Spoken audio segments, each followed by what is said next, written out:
Testamento do hebraico para o grego, Septuaginta.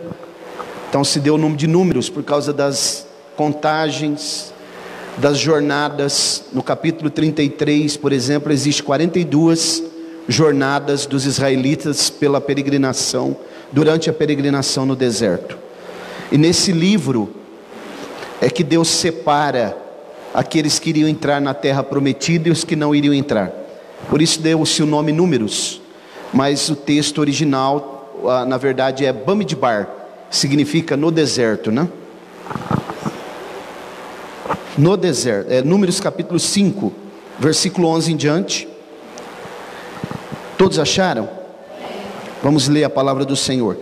E falou o Senhor a Moisés, dizendo: fala aos filhos de Israel e diz-lhes: quando a esposa de algum homem se desviar e transgredir contra ele, e algum homem estiver com ela carnalmente, e isso for oculto dos olhos do seu esposo, assim for mantido, e ela estiver contaminada, e não houver testemunha contra ela, e nem for flagrada na transgressão, e se o espírito de ciúmes vier ao esposo, e ele sentir ciúmes da sua esposa, estando ela contaminada, ou se o espírito de ciúmes vier ao esposo, e ele sentir ciúmes de sua esposa, não estando ela contaminada, então aquele homem trará sua esposa perante o sacerdote, e trará também a sua oferta por ela, 1/10 parte de um efa de farinha de cevada, sobre a qual não derramará azeite, nem porá incenso, porque é uma oferta de ciúmes, uma oferta de memorial, trazendo à lembrança a iniquidade. E o sacerdote fará com que a esposa se aproxime perante o Senhor, e ele tomará água santa em um vaso de barro, e do pó que houver no chão do tabernáculo, e colocará na água, e o sacerdote apresentará a mulher perante o Senhor, e lhe descobrirá a cabeça, e colocará na sua mão a oferta de memorial, que é a oferta de ciúmes, e o sacerdote terá em suas mãos água amarga, que provoca maldição, e o sacerdote acusará com um juramento, e dirá a ela: se nenhum homem se deitou contigo, e se não te desviastes para a imundícia com outro, em vez de teu esposo, estarás livre desta água amarga, que provoca maldição.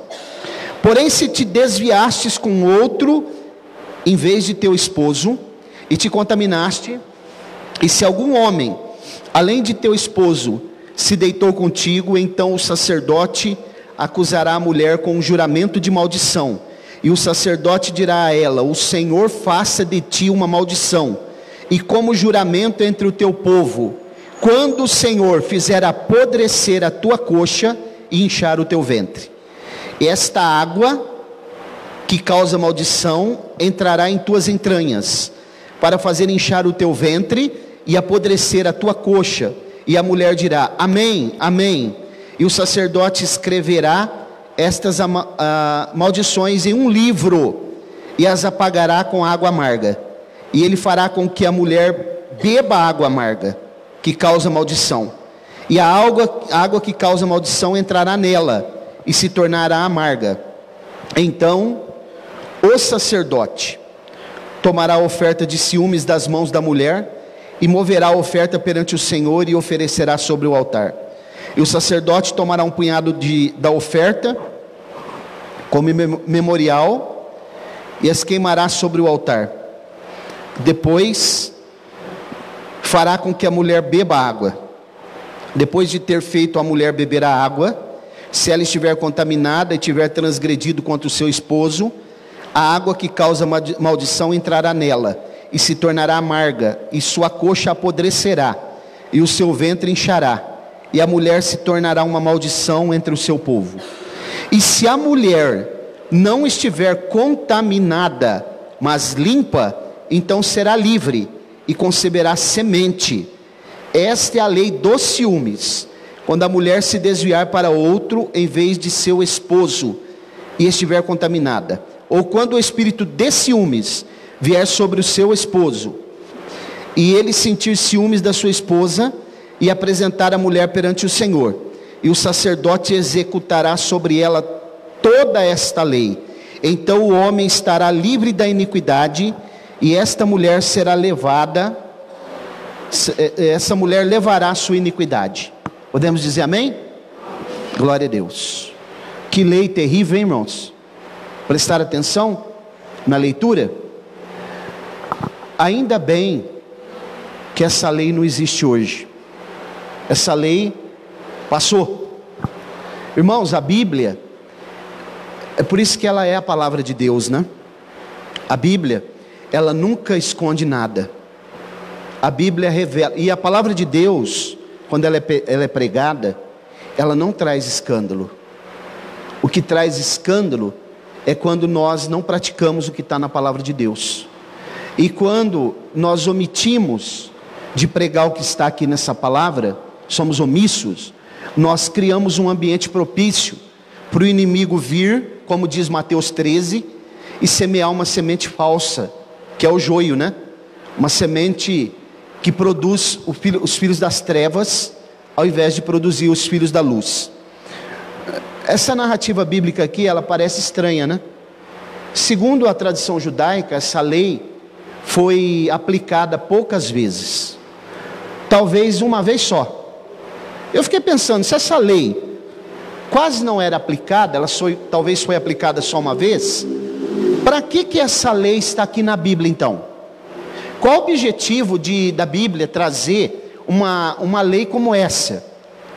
Não é dura essa lei, irmãos? O que vocês acham? Muito dura.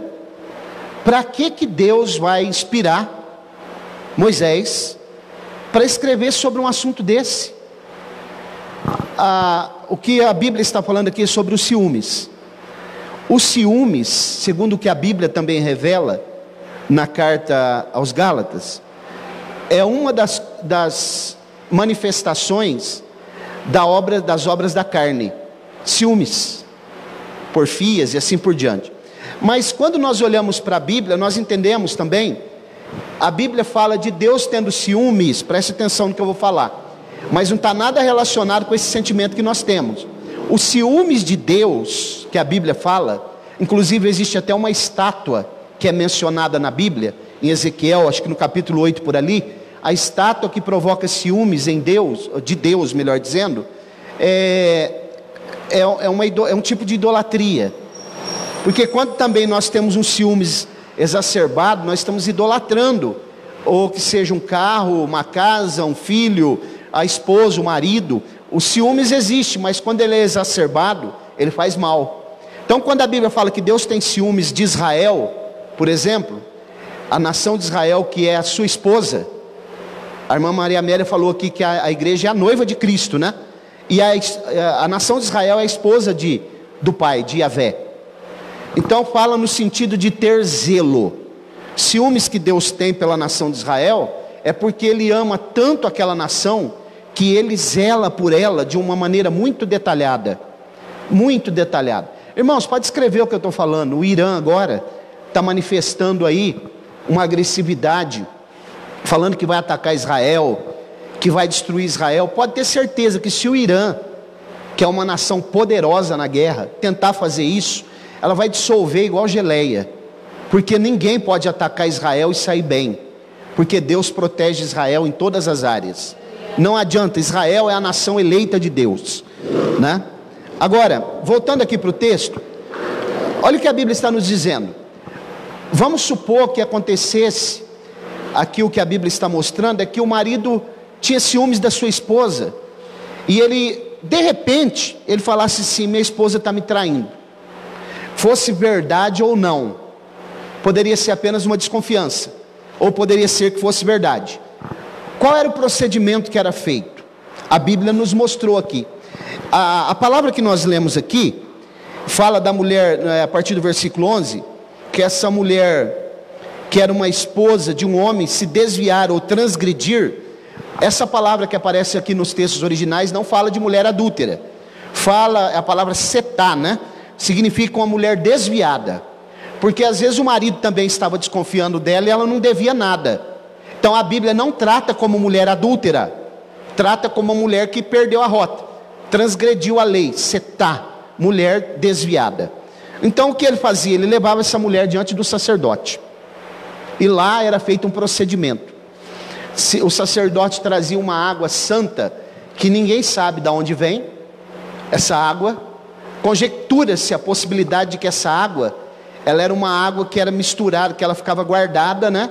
Uma água, era consagrada essa água, e ela ficava guardada em ocasiões especiais. Ela era usada, por exemplo, também quando se misturava com a cinza da novilha vermelha, para poder aspergir pessoas, purificar pessoas que se aproximavam de cadáveres, porque o judeu até hoje ele não se aproxima de cadáveres, pessoas mortas ou de animais mortos. Eu ensinei aos irmãos aqui que um funeral de um judeu, ele é com um caixão sempre lacrado. Então observe, levava essa mulher, se pegava essa água que nós não sabemos de onde vem, e se fazia um procedimento, se trazia uma oferta de farinha de cevada, que é memorial. Esse tipo de transgressão não se usava oferta de animal, era oferta de manjares ou alimentos, aqui no caso específico cevada, que é uma oferta de memorial, é para se relembrar, ficar se lembrando, trazendo à memória aquilo que foi feito, a transgressão. E o sacerdote fazia com que ela se aproximasse, né? Ela sendo contaminada ou não, porque aqui é uma oferta de ciúmes.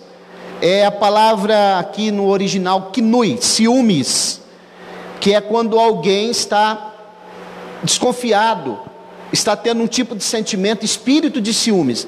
Existem determinados espíritos malignos que agem nessa área também.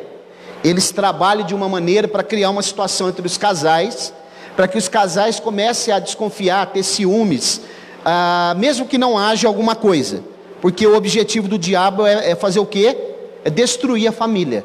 Ele destruindo a família, logo ele também vai destruir todas as outras esferas da sociedade.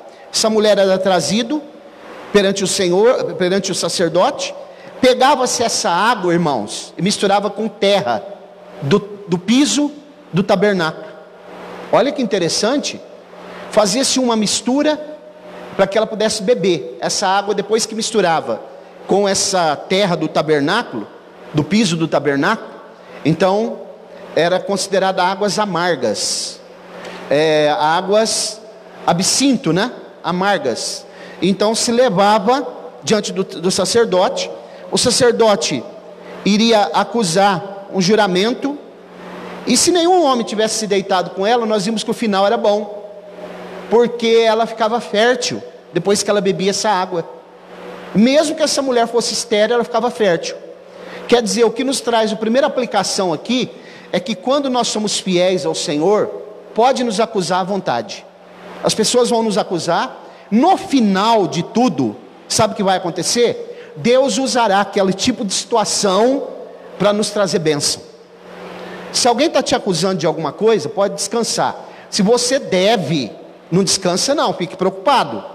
Agora, se você é inocente, descanse em paz. Se você é fiel, porque Deus é o meu e o teu juiz, o nosso advogado. Deus cuida da nossa causa. No final Ele transformará esse tipo de situação em bênção para nós, com toda certeza. Isso aqui é profético, viu, irmãos? Quem tem ouvidos para ouvir, ouça. E aí, irmãos, esse sacerdote trazia essa mulher diante dele. Agora olha aqui, escrevia num livro. Ele pegava um livro, a Bíblia diz, e era escrito num livro, e isso era transferido, essas maldições que ele estava proferindo, para um livro, e depois se derramava aquela água no livro e apagava tudo. Ora, para que escrever depois apagar? Não dá para entender, né? Porque se fosse verdade, estava escrito, mas se fosse mentira, estava apagado. Percebeu? Como Deus faz com os pecados daquele que, quando ele chega nos pés do Senhor, ele se arrepende e ele confessa professa publicamente. Por isso que foi falado do batismo aqui, né? Aqueles que estão na igreja, que têm convicção, devem passar pelo batismo, porque estão professando publicamente que crê no Senhor. Nesse momento que nós arrependemos, Jesus pega aqui, como se fosse um livro que está registrado os nossos pecados, e ele passa uma borracha, ele apaga, e o homem se torna uma nova criatura, como se nunca houvesse pecado. Então aqui, primeiro colocava, está escrito, depois apagava. Se for verdade, está escrito. Se for mentira, está apagado. Olha como Deus faz as coisas. Nosso Deus é vivo, o nosso Deus, a sua palavra é verdade. Quem crê nessa palavra, irmãos, terá êxito na sua jornada, na sua caminhada. Quem acredita nesta palavra não será decepcionado, ainda que nós passemos por muitas dificuldades. A palavra de Deus nos faculta direito de vitória. A palavra de Deus, ela vai nos honrar. A palavra de Deus vai ser as provas, o nosso conjunto probatório para poder provar que nós somos inocentes. Observem aqui. O sacerdote, então, depois que ele fazia isso, a mulher bebia essa água. E aí acontecia duas coisas: ou sim, ou não. Se ela tivesse adulterado mesmo, o ventre dela inchava. A Bíblia não explica o que acontecia. A mulher ficava com o ventre inchado. É algum tipo de enfermidade. E a coxa da mulher apodrecia. Morria, irmãos. Ela morria. Aqui a Bíblia não está detalhando, mas ela morria. Ela vinha a óbito, porque a coxa apodrecia, necrosava. Não tinha mais condição de andar. Não tinha mais condição de ficar viva. Que sério, irmãos. E quem adultera hoje, deixa eu falar para vocês, talvez não vá acontecer isso daqui, mas perde a capacidade de se locomover diante de Deus, perde a capacidade de andar diante de Deus, né? E acaba morrendo espiritualmente, porque isso é muito sério. Hoje eu ainda falava com o pastor Fábio sobre isso, sobre essas questões, e dizendo que isso é muito sério porque envolve o mundo espiritual. Agora aqui, irmãos, depois que ela fazia isso, então acontecia o que eu estou falando. Se por acaso ela não devesse, ela ficava normal, e ainda por cima ela ficava fértil, daria luz a filhos, e Deus estava mostrando: essa mulher é inocente, e ela deve agora ser restituída, e ela vai ter filhos. Eu vou mostrar que ela agora vai ser uma mulher que vai prosperar, e vai dar seguimento à sua vida, à sua família. Mas porque eu li esse texto todo aqui, os irmãos já sabem que adultério aqui no âmbito físico é grave. Mas eu quero falar um pouco com os irmãos aqui, rapidamente, fazer um paralelo aqui, uma aplicação para nós. O que é o adultério? Não é quando alguém se relaciona fora do casamento com outra pessoa. Isso é adultério. O adultério no âmbito espiritual, que foi uma das coisas que Deus mais cobrou da nação de Israel, é quando nós que servimos a Deus, nos relacionamos com outro tipo de deuses. O que pode ocorrer conosco? O que pode acontecer com a nossa vida? Não, pastor Mauro, então eu estou tranquilo, porque eu jamais vou me dobrar diante de uma estátua, diante de um santo, né? Ou de um ídolo por aí. Eu estou tranquilo então, eu posso descansar. Mas às vezes, irmãos, nós trazemos para a nossa vida ídolos sem perceber. Sabia? Isso pode acontecer no mundo, eu já falei aqui, né? No mundo artístico, no mundo do futebol, né? Um time de futebol, por exemplo. Eu assisto uma partida de futebol, gosto, mas não sou fanático. Não tem nenhum time assim que eu sou fanático, que eu morro por causa desse time. Não, porque eu não posso criar um ídolo para mim. Não tem também, ou às vezes bens materiais, às vezes um filho, ou um neto, ou às vezes o próprio marido e a própria esposa, porque o que Deus quer de nós é prioridade em relação a Ele. Deus não reparte a sua glória com ninguém. Deus não dá o seu lugar para ninguém. Deus é prioridade. O ser humano, nós aprendemos aqui hoje, foi feito para adorar esse Deus, para administrar as coisas que Ele coloca na nossa mão, e para adorar esse Deus e cultuá-lo, servir a Ele, se colocar numa posição de servo diante dEle, e saber, irmãos, que Ele está nos avaliando. E eu pergunto aqui para todos nós nessa noite: será que não tem ainda alguma coisa na nossa vida que está tirando o espaço de Deus? Será que isso não tem provocado ciúmes, no sentido de zelo, de Deus para conosco? Será que o Senhor não está olhando para nós e está requerendo que nós renunciemos a alguma coisa para servir a Ele com mais plenitude, com mais afinco, com mais dedicação, com mais zelo? Como a irmã Andréia falou aqui hoje, né? Às vezes nós colocamos tanto empecilho. Sabemos que tem irmãos aqui que tem responsabilidade, tem trabalho, tem serviço difícil, né? Tem que cuidar de pessoas idosas. Nós sabemos de tudo isso. Mas irmãos, será que nós não estamos colocando algumas coisas diante de Deus que é prioridade na nossa vida? Talvez não seja isso um dos fatos, Danilo, que a nossa igreja tem dificuldade de crescer. Talvez não seja um dos fatores. Eu lendo esse texto, observando, orando a Deus, e Deus foi falando no meu coração. Quando nós entendermos que Deus é a nossa prioridade, o Senhor vem primeiro em qualquer coisa, né? Quando eu saio pela manhã, quando os irmãos saem que vai trabalhar, a primeira coisa assim, ó: Senhor, o Senhor é o dono da minha vida, o Senhor está na minha direção.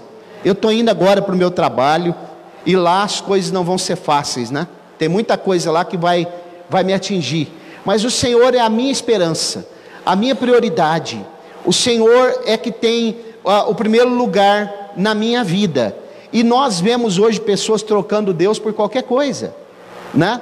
Se relacionando com outros deuses, ídolos, pessoas que se relacionam com coisas aí de fora, esquecem de Deus. Nós vimos agora no final do ano, irmãos, tanta gente fazendo festa, tanta gente, né, se relacionando, fazendo festas, preparando ceia, e tudo isso é salutar, isso é bom. Mas irmãos, o nosso Deus é a nossa prioridade.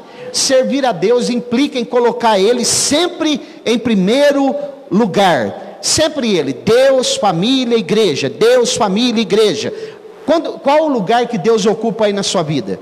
E quando eu vou fazer um trabalho para a igreja, ora, para quem estou fazendo, irmãos? Não é para Deus? Não é para Ele? Não é Ele que é o dono da igreja? Não é Ele que é o dono, que deu a sua vida pela igreja? Não é Ele, irmãos, que cuida da sua igreja nos mínimos detalhes? Porque às vezes nós nos aproximamos dEle e nos apegamos mais com Ele quando nós estamos necessitados. Quando vem a doença, quando vem os problemas, quando nós não encontramos solução, aí nós... oração, né, que já é a primeira coisa de praxe, ou vamos à igreja, nos aproximamos um pouco mais, ficamos mais sensíveis a Ele. Mas quando a coisa melhora, aí nós tendemos a colocar coisas no lugar de Deus, né? Isso aqui vai primeiro.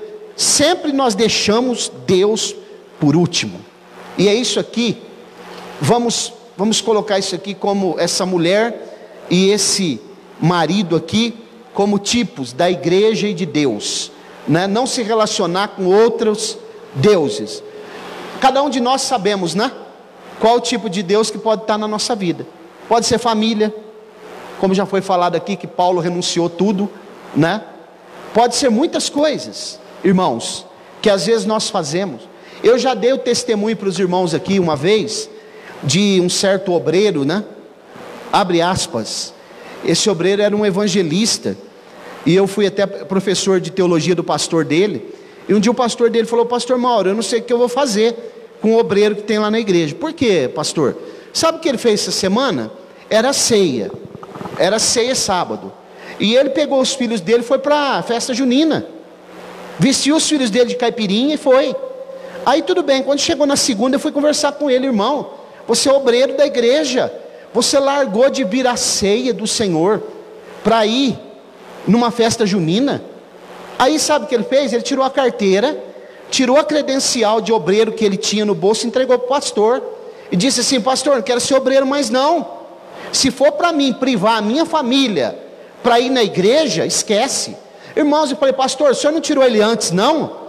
O senhor já devia ter tirado antes de conversar, porque esse cidadão está dando sinais de que ele não prioriza Deus, ele não foi vocacionado para o ministério.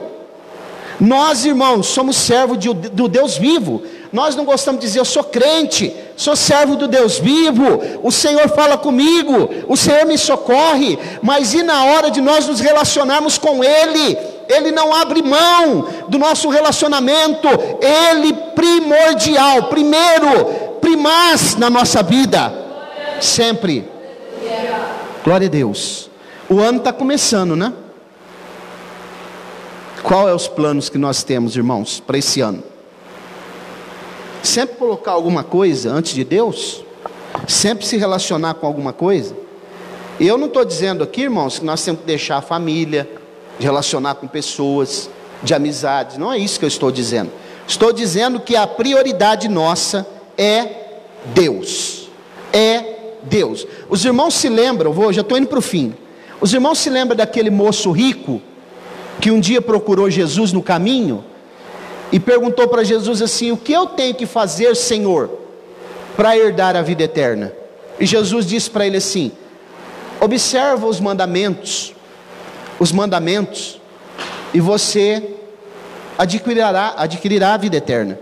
E ele diz assim: tudo isso eu tenho feito desde a minha mocidade, meninice.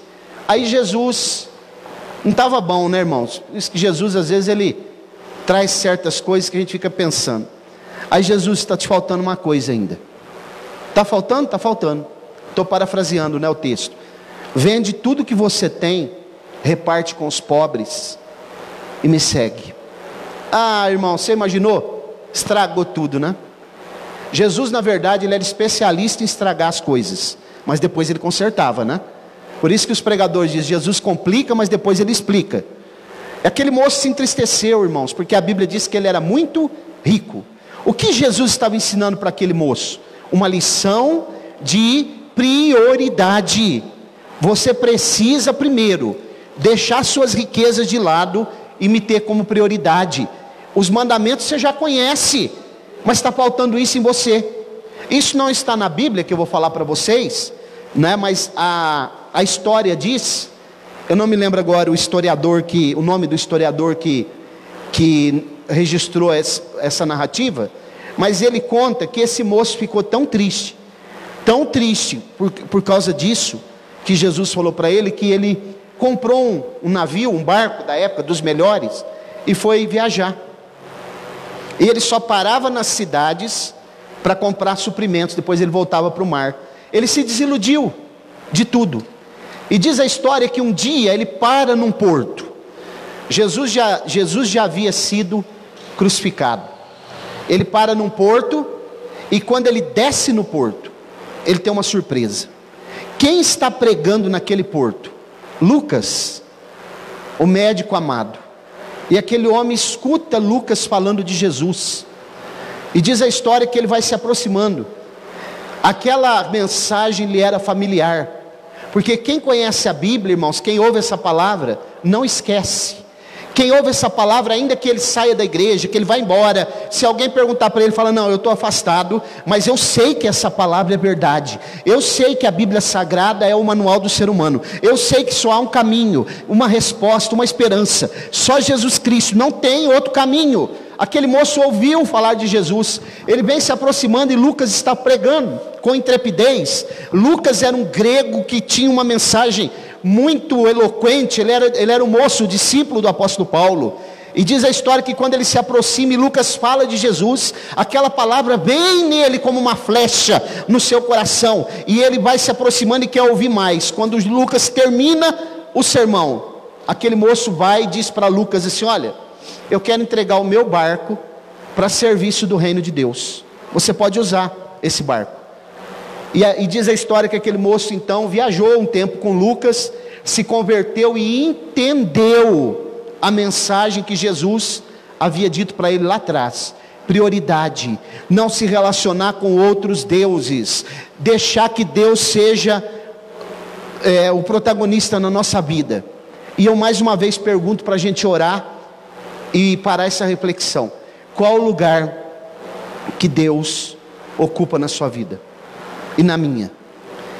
Faz uma lista aí agora, antes da gente orar, de tudo aquilo que nós fazemos, que você faz no dia a dia, na sua família, o seu relacionamento com seus filhos, com seus netos, né?